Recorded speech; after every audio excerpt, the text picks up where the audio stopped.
Hello, today I'm going to look at SPI's TimeTripper from 1980. Another game that's kind of difficult to find out there at a reasonable price. This version is a box version.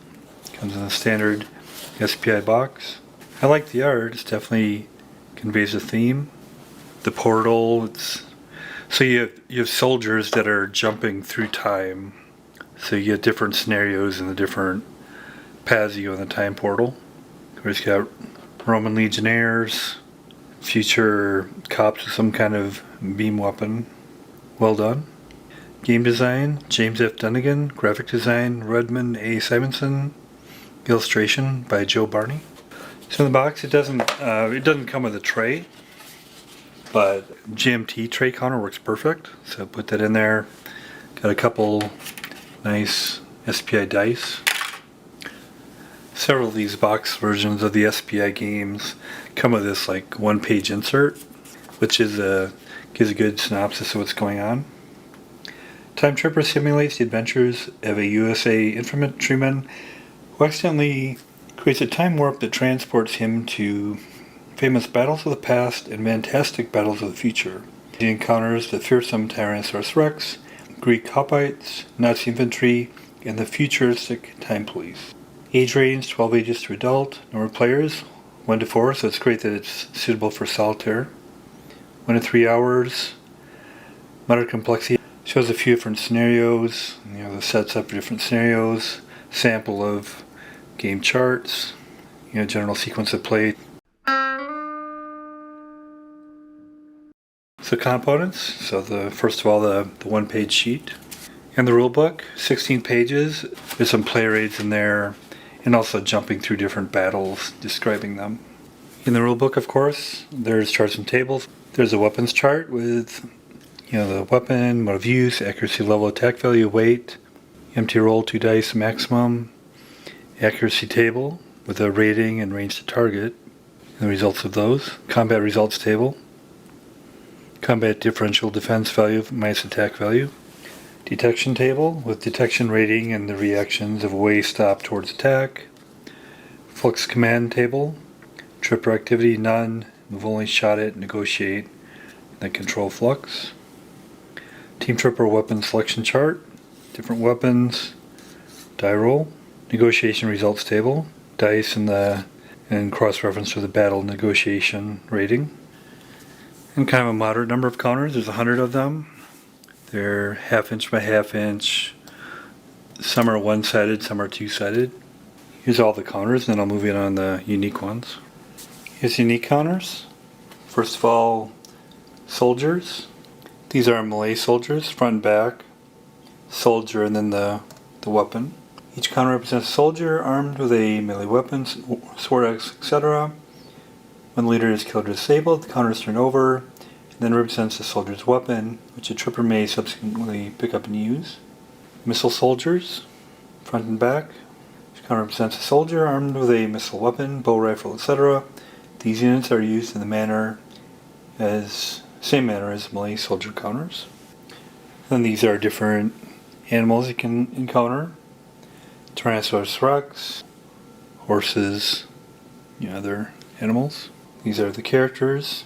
One side represents the soldier alive, the other is dead. So Tim, Alf, Neil, Skag. And then you have, for each character, you have experience, current, endurance, and the weight carrying. Current experience, placed on the appropriate box of record track to indicate current endurance level. The lower it triples endurance level. The slower he can move, the less he can carry. His endurance level reaches 0, he's dead. Weight carrying, placed in the appropriate box of record track to indicate the portion of that tripper's current endurance level that is dedicated to carrying weight. The more the tripper carries, the slower it can move. Experience, placed in the appropriate box of record track to indicate the tripper's current experience level. It's the number of times the tripper has jumped in the flux. And then a couple weapons, the Magnum pistol, and on the flip side of that it's a .25 pistol. It's the pistol carried by a tripper. It's not placed in display, but kept by a player where you can see it. Pistol is empty. Player should place the pistol on top of the pistol ammo marker to indicate it's empty. And then various ammunition.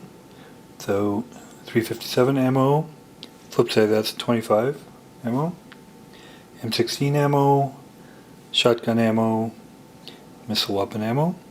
Ammo markers placed on the record track to indicate how many reloads the trooper possesses a weapon, has that particular weapon, and also whether that weapon is currently loaded or not.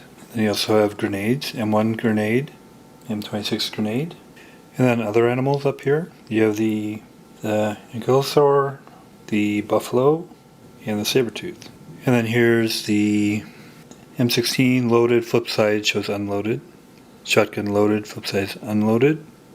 Then you also have the M72 rocket launcher, and you have radios and claymores. And then here you have a flux, and the flip side of that is a flux aligned. And these represent trees or bushes. These are shell holes. Trooper and time. These represent the trooper's location in the time displays. The flux is used on the battle display to represent the flux. And then you have stun, and the flip side is move away. Here's the map. It's a pretty small map. It's like a thickish paper. It just folds at one time to go in the box. 11 by 17. It'll be interesting how it goes because there's not a whole lot of space for like displays and all that. So we'll see how that works out. It's nice to have some references on the map here.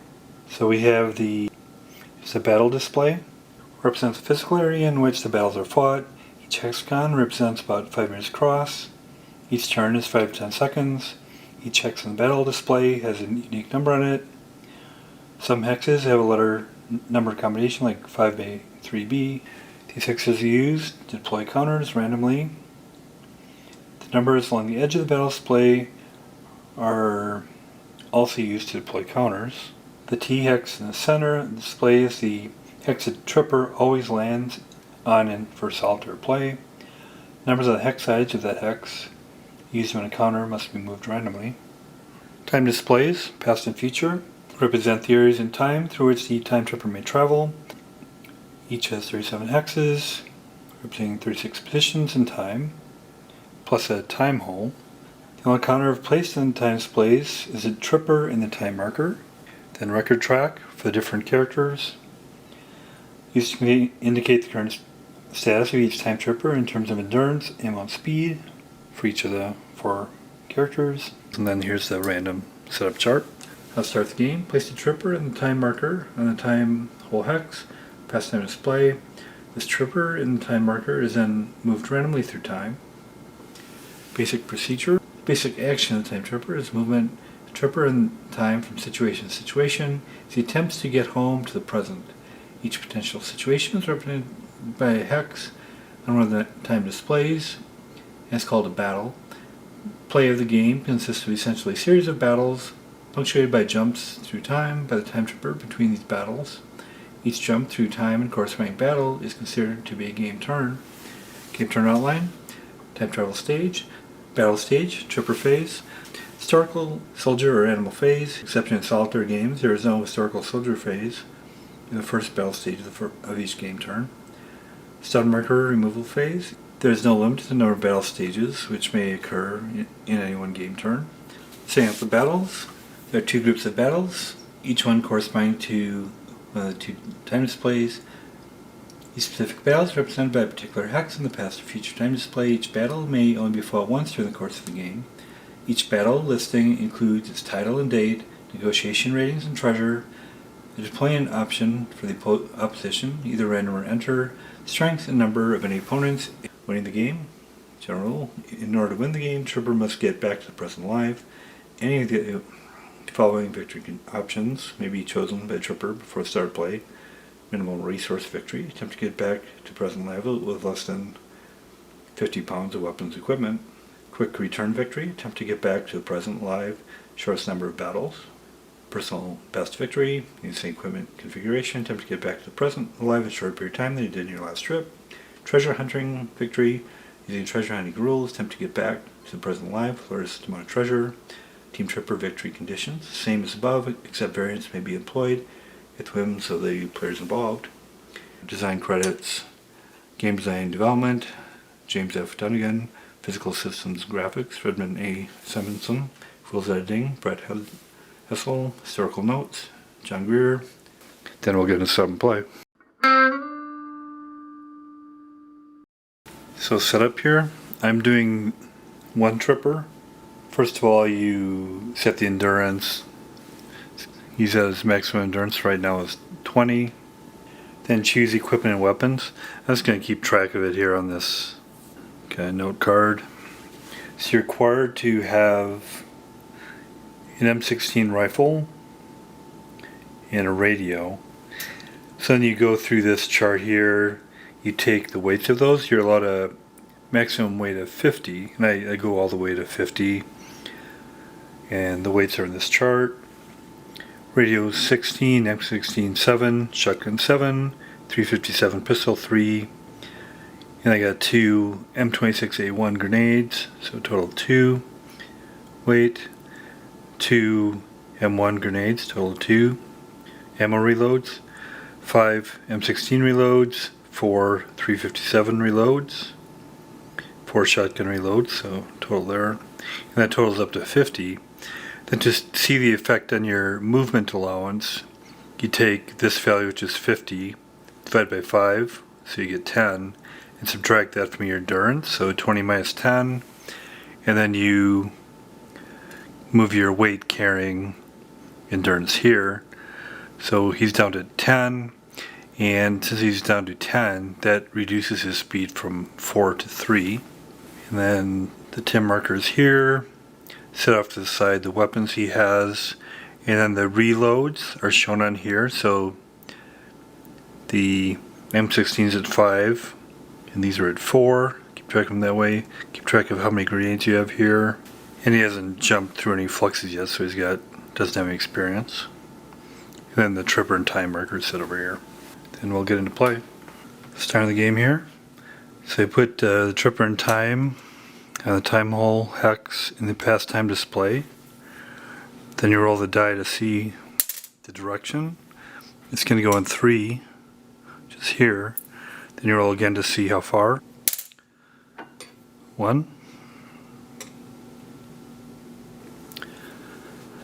So the resulting battle is 33, which is Guam in 1945. Negotiation CDE, and I'll be doing the negotiation optional rolls. Treasure, Katana, 3-10. Enter opponents, Japanese bonsai troops with a rifle. Location. Most Japanese troops will only fire on a roll of 2 or 3, otherwise they will charge with bayonet at a strength of X21. The American 3rd Amphibian Corps, commanded by General Geiger, after a bloody fight, finally recaptured the island from the Japanese defense, commanded by General Takashima. The Japanese soldier was not well equipped. As the war caused severe hardships to Japanese supply capabilities, he would carry either the Osaka M38, 6.5mm, 12 rounds per minute, range 500 meters, or the Model 99, 8.8mm, 12 rounds per minute, range 600 meters, and a bayonet. So the gear could include grenades, canteen, bread bag, or even a Nabu 1914 pistol, 8mm, 36 rounds per minute, 75-meter range. And setting up the battle. So for solo, you put the TimeTripper right in the middle by the time hole. And then you see how many enemies are there. And for this one, it's a 2D1. 7 plus 1, so 8. Then to figure out where they go, roll a 6-sided dice. These are coming in the enter, not random. So I do the enter procedure. 3.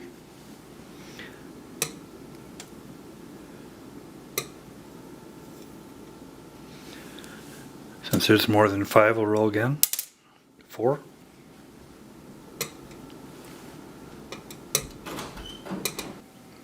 Then I'll put a little marker over here indicating there's the treasure involved, which is a Katana 3010. And each of these troops have a combat of 12C21 for their ranged. And they'll fire in a roll of 2 or 3, otherwise they'll charge with their bayonet which is a 5x21. And he's jumped into the flux for once, so we'll give him 1 experience there. So in the first turn of the battle, the tripper doesn't move, but he can fire. So he'll be firing here at 210. First of all, look at the range. 1, 2, 3, 4, 5. He's using his M16. He's going to do a single shot. Accuracy table. His level is A, so accuracy of A. Range to target of 5. So he needs a 7 or greater. And he does hit. And then with that, we can do the combat results table. So he scored a hit, and since he's using an M16, he's doing a single shot. The attack value is 15. The Japanese defense value is 2. It's actually the attack value minus the defense values here. So it'd be 15 minus 2 or 13. And that'd be, 10 or more. Roll the dice. 3. Kill.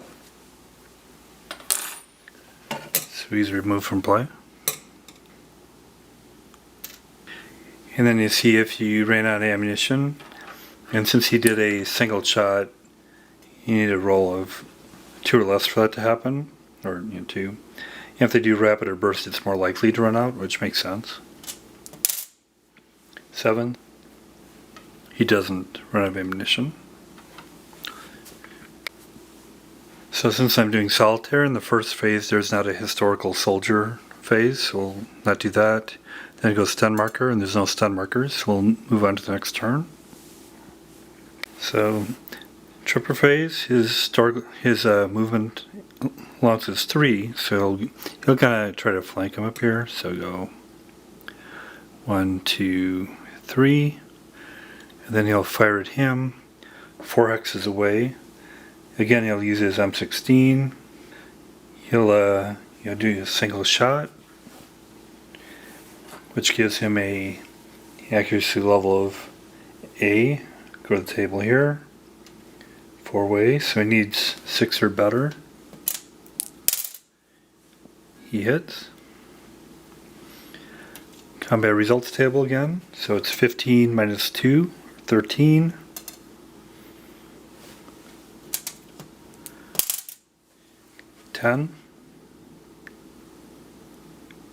Kill.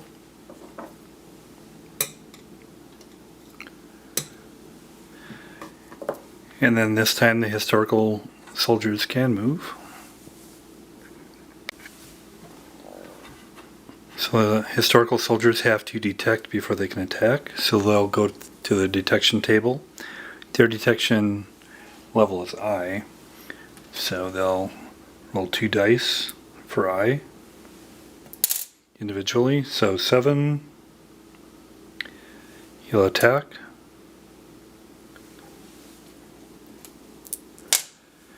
5, towards.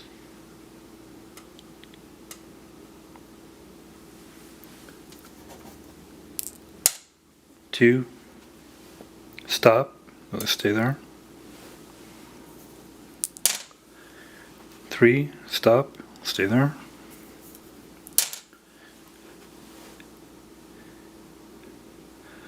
10, attack. 4, towards. So this scenario has also, whether the soldiers fire their rifles or charge with bayonets, so it's not clear how that ties in with the detection, but I think I'll just kind of have that happen during that. So he's attacking, and he's attacking. These two are not moving and not attacking. So I'll do the attacks. So if a soldier is attacking, if he possesses an X, he moves towards, otherwise he shoots. So I guess at this point I'll see if they're doing the firing or charging. 2. So He's firing his weapon and he's charging. So I'll have him move as maximum movement allowance.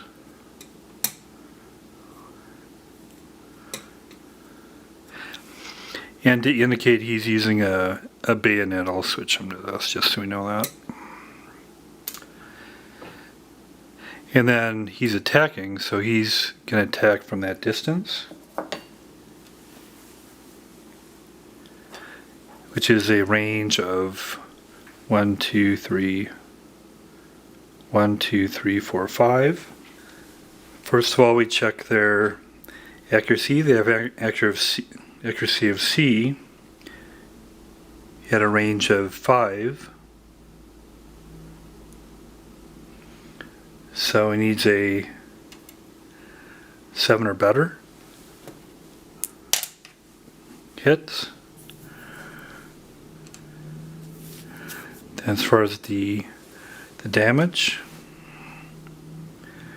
it's 12 attack versus 4 for the Tripper, so 8.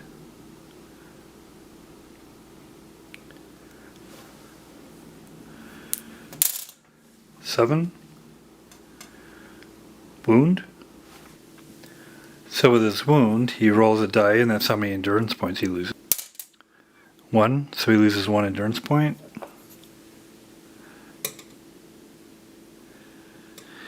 And since his movement allowance is 10 minus that, he drops down to 9 for that, but he's still at a movement of 3. And then we go to the towards. He's going towards his maximum movement. He's going towards his maximum movement.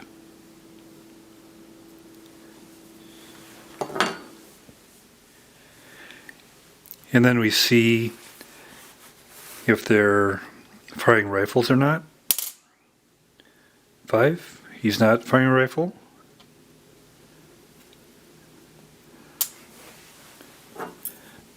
So I'll just indicate he's melee for this one. And it says charge, but I assume since he's moved all his movement allowance, he can't move any further. And then check him. 3, so he is firing a weapon, and his range is 1, 2, 3, 4, 5 again. Accuracy. So level C at a range of 5.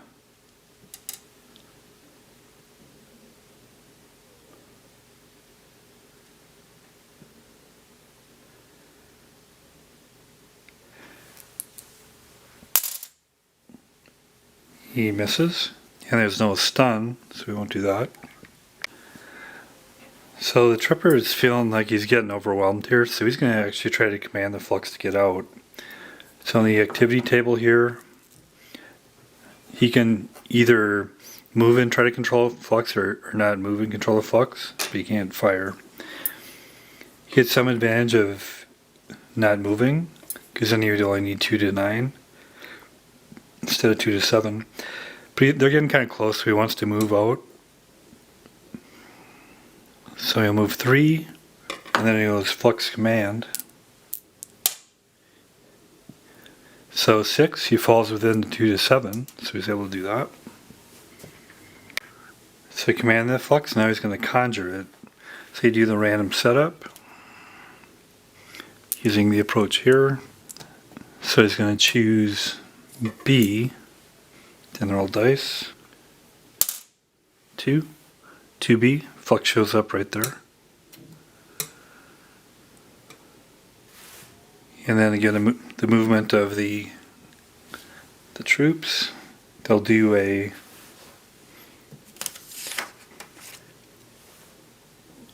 they'll each do a detection.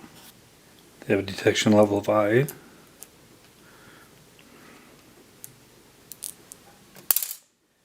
Seven.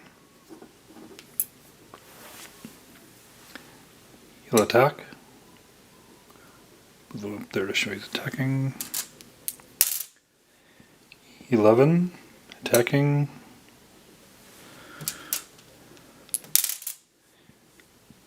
9 attacking, 4 towards. So hopefully that gives you a little bit of sense of how the play goes. So that's TimeTripper from SPI in 1980. It's a pretty unique game. It's primarily a war game, but you jump around in time, and that's the science fiction element, battling elements across different eras of time, past and future. You have a force from Vietnam era jumping back to battle like Romans and Greeks in the future to battle forces there and everywhere in between. It's got enough elements as far as choosing different weapons, how you handle damage and accuracy, and running out of ammunition. That makes it interesting. I like how they handle the time travel, and you also track your character's endurance and how much they can carry and movement and all that. It's also a plus, of course, that it can be played solitaire. I found it enjoyable. I'll definitely take it out again. Give it an 8 out of 10. Thanks a lot.